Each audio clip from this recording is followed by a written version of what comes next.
for the subject of embedded system software. The project which we have developed is controlling a Firebird 5 robot using the Android based phone which has a Bluetooth connectivity and accelerometer into it. We will first introduce the team members, myself Jatin Kanzaria, Jagbandhu, Rohan Shah and KL Srinivas. We will start with the demonstration of the project. This is the user interface for the application which we developed on the Android phone. This is what it looks like. Here we enter the Bluetooth address of the module which is connected onto the Firebird 5 robot. When I press connect button, it starts connecting with the Firebird 5. Now it shows that the connection has been established. When I move it in, tilt the mobile in forward direction, the robot starts moving in the forward direction.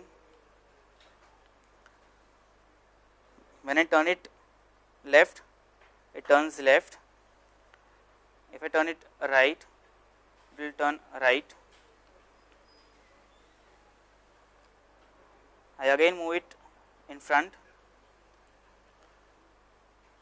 and then we can see the backward movement of the robot. Now as I tilt the mobile phone more and more, the speed of movement of the robot will increase. This is at a slower speed and this is at a much faster speed. This is the backward movement at a slower speed. If I tilt it more, it will be at a higher speed.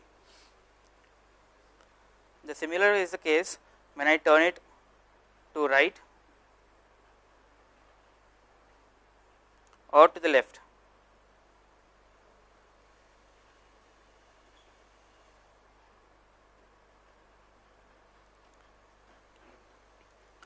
As you can see in the user interface on the mobile, as I move the mobile phone in the left and as I increase the speed, the button on the user interface also changes the color and it goes from green towards red, red indicating the maximum speed and the green indicating the minimum speed. This is all about the demonstration of the working set. We just now saw the demonstration of the working project. Now we consider what all the difficulties faced during this project. There were two major difficulties faced during this project. The one was on the hardware part, which was interfacing of the Bluetooth module with the Firebird 5 robot. Currently the Firebird 5 robot does not have a Bluetooth connectivity, so adding a Bluetooth connectivity adds to the feature of the Firebird 5 robot. Now while interfacing, the Bluetooth module works on 3 volt, whereas the Firebird 5 robot works on 5 volt.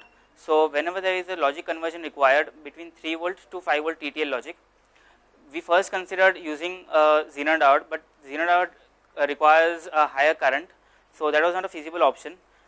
So another alternative which we selected was to have a potential divider network using 2 resistors, and then we drew 3.3 volt from the 5 volt available.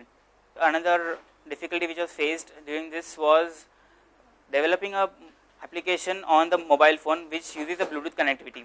Now the Bluetooth connectivity is a server client communication protocol, but since the Bluetooth module does not have a server end, or it is not capable of having a server end, it is not possible to use the server client communication protocol. So what we instead used was the basic raw communication of Bluetooth, which was using RFCOM communication. So these were the two main problems which we faced, and these were the solutions which we tried out and which worked well.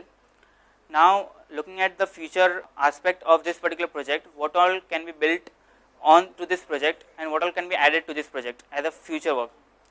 The one very important application which can be done is having a Wi-Fi camera mounted onto the robot and viewing the camera signals, either the video or the images captured onto the mobile phone. Over here we have already implemented controlling the robot. So now one more step ahead, it can be viewing the signals from the camera onto the mobile phone itself. So there will be a window on the mobile phone wherein we can see the video which is being captured by the robot live, and at the same time we can control the robot. So it will be like a remote based surveillance system. this can be very much useful in earthquakes or some areas which are very dangerous. That is where this can be applied to. One more possible future application would be to move the robot using the gesture. That is, when I move the mobile phone in a circular direction, the robot will also move in the circular direction, or when I move the mobile phone in a square direction, the robot itself will also move in the square direction. That will, it will emulate the human interactions and it will emulate the human motions. That is one of the important application which can be built further onto it. Thank you so much.